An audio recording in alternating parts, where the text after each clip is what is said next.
Please tell me the signs to help one know when they are nearing the end of misery. I have been waiting 7 years to get my job back.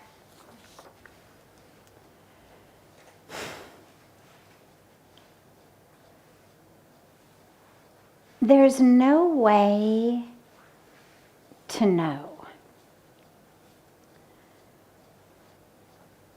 There's no magic ball that we can look into that will say, oh, this is what's going to happen, that's what's going to happen. There are sciences, arts, scientific arts, artful sciences, however we want to think about them, of astrology, these sorts of sciences that give us a glimpse of probabilities. But there's no way to say, oh, your job, okay, you're going to get it at, this job at this time.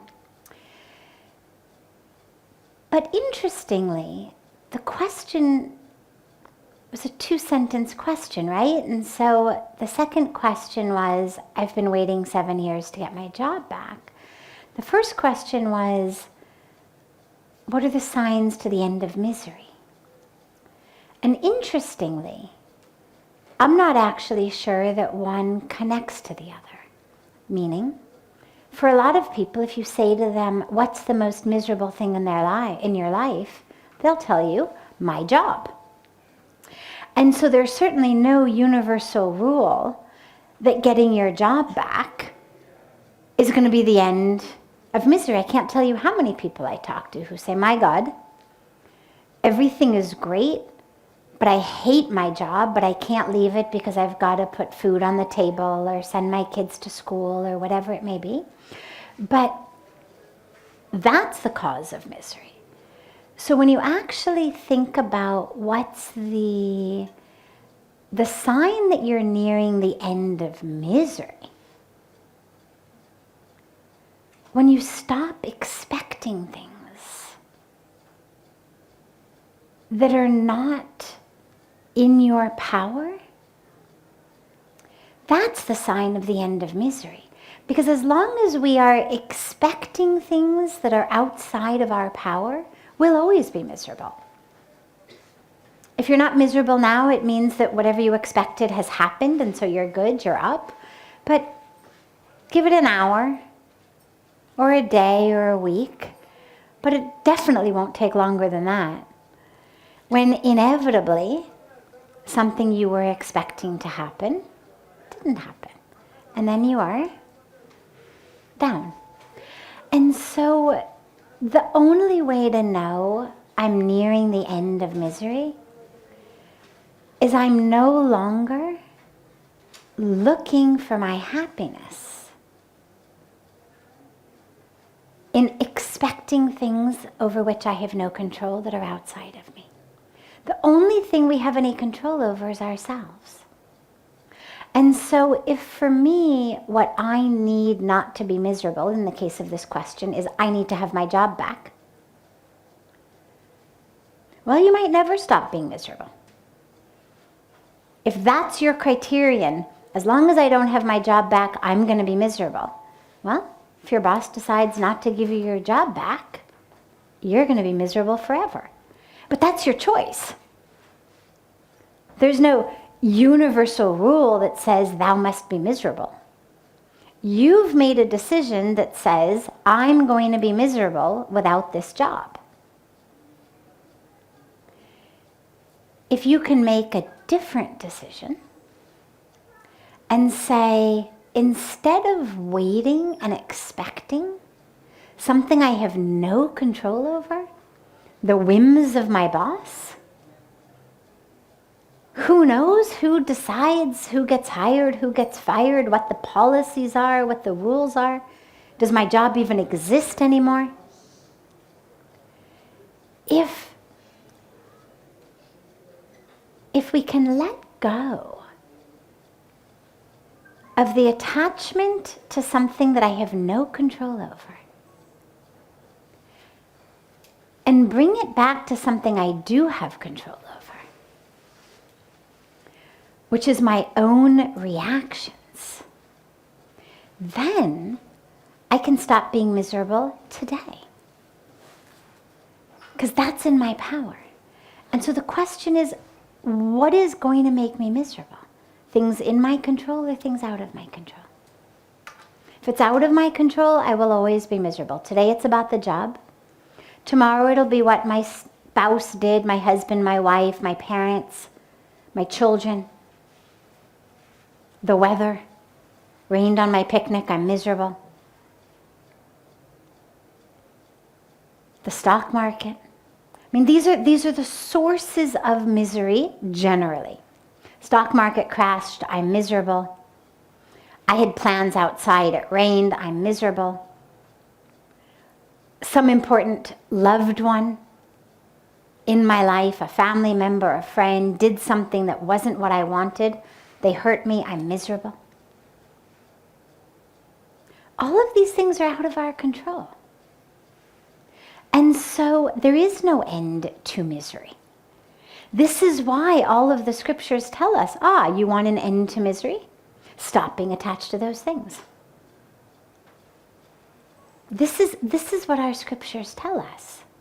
And interestingly, if you look at the stories in the scriptures, so for example, you look at the epics, you take the Ramayana, you take the Mahabharata, you take the Bhagavad Puran, I mean, you take all of the different stories we have. They're all filled with great trouble and strife. And these are stories of divine incarnations on earth. And it's never a sense of, the more divine you are, the less troubles you have. We're given these incredible examples. Look at the life of Lord Krishna. Look at the life of Lord Ram. If you ever had any illusion that just being more on your spiritual path, just getting the right mantra, just getting the right powers, somehow would make life be what you wanted it to be, that everything that you want will happen from the outer world. Look at these stories. It doesn't get any more divine than Krishna on earth or Ram on earth. Look what they each had to go through. Whatever any of us has to go through pales in comparison. And the stories are so extreme. Battles against your entire family. The war of Mahabharata. That Lord Krishna's right there in the middle as the charioteer. His own life, in his own early childhood, how many times they tried to kill him. How many different ways they tried to kill him. What he went through. Lord Ram being banished to the forest for 14 years. Having to send his wife away. I mean, all of the things that we think would make me so happy. If I just could be king, right? Got a little shack, I'd like a bigger house. If I live in a bigger house, then I think, if I only had the mansion. I live in the mansion, I think, if only I had the palace. If only I were king. You think, if only I had this family, if only I had these riches, only if I had this opportunity. But we're given in the scriptures, I believe actually quite purposely. I believe that actually the divine has given us these stories for very specific reasons. Such that we never are under any illusion that spirituality is somehow an inoculation against life happening. And even the difficult parts of life. Death, loss, tragedy, betrayal, horrendous betrayal.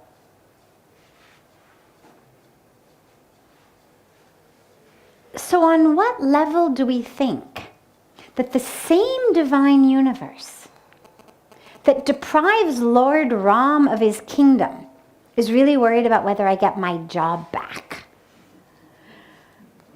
I mean, that really, that's the measuring stick we're going to use?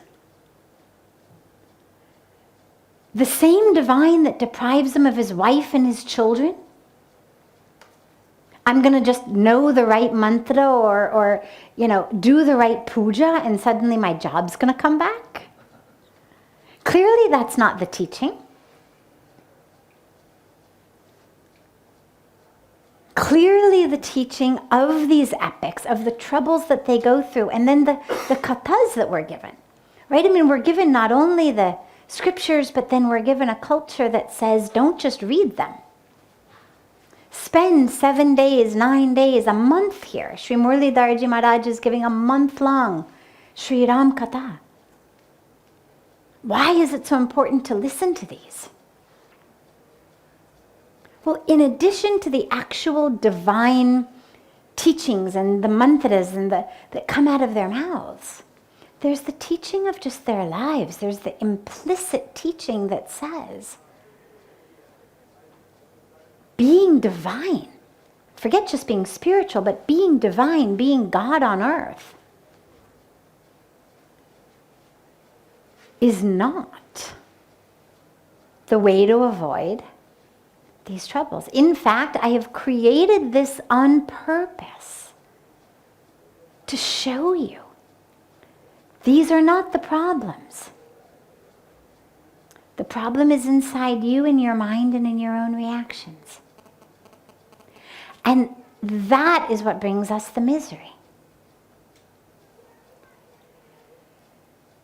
So when you pray, or when you do your pujas, or when you chant your mantras, or when you, instead of doing it, oh God, give me my job back, let it be the prayer that says, oh God, give me that power of understanding, of resilience, of maintaining my divine connection myself in the midst of such hardship that Lord Ram had, that Sita Ma had.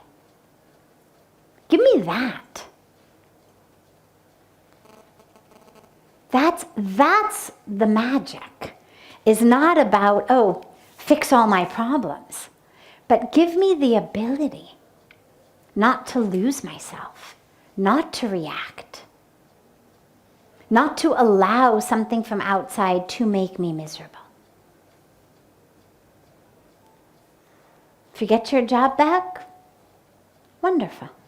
If you don't get it back, also wonderful, because what the universe has in store for you is your own awakening. And is it going to happen with this job? Maybe. If so, you'll get the job back. If that job is going to be some kind of an impediment to your path, you're going to lose it. But not out of spite, not to make you miserable, and you just have to sit and wait until you get it back. They weren't sent off into the forest to be miserable. They were sent for a whole karmic reason. I'm not going to go into all of that now, but the point is we know, obviously, whether we look at Ramayana, whether we look at Mahabharata, whether we look at any of these stories, nowhere did anything happen just because someone deserved to be miserable. It's always so that the karmic tapestry can be properly woven with all of its individual threads that interlink and interlock and together create this exquisite, extraordinary tapestry of our lives. And so if you find yourself miserable about something outside of you, especially if it's been 7 years, in the case of this questioner and his job, ask yourself whether there might be a different alternative to misery. Not a different alternative to having lost your job, because you don't have any control over that. That was your boss's decision. But do you have a different alternative to misery? Is there another way to react to this situation? Ask yourself that. And in that, when you open your heart and the doors open to all of the other possibilities, what you'll find is not only are you no longer miserable, but you're going to find another job. And at some point later in your life, you're going to be able to look back and say, aha, now I understand. Thank God all of that happened so that all of this would happen, and therefore that's why I am where I am. And that's what it's about. It's not about getting frozen in a moment and saying, oh God, I've got all these problems. Okay, I'm just going to sit here and be miserable till it ends. It's okay. The universe has given me these clearly for a reason, clearly for my own growth. And the prayer simply becomes, how can I grow? What do I need to learn from this? How do I expand?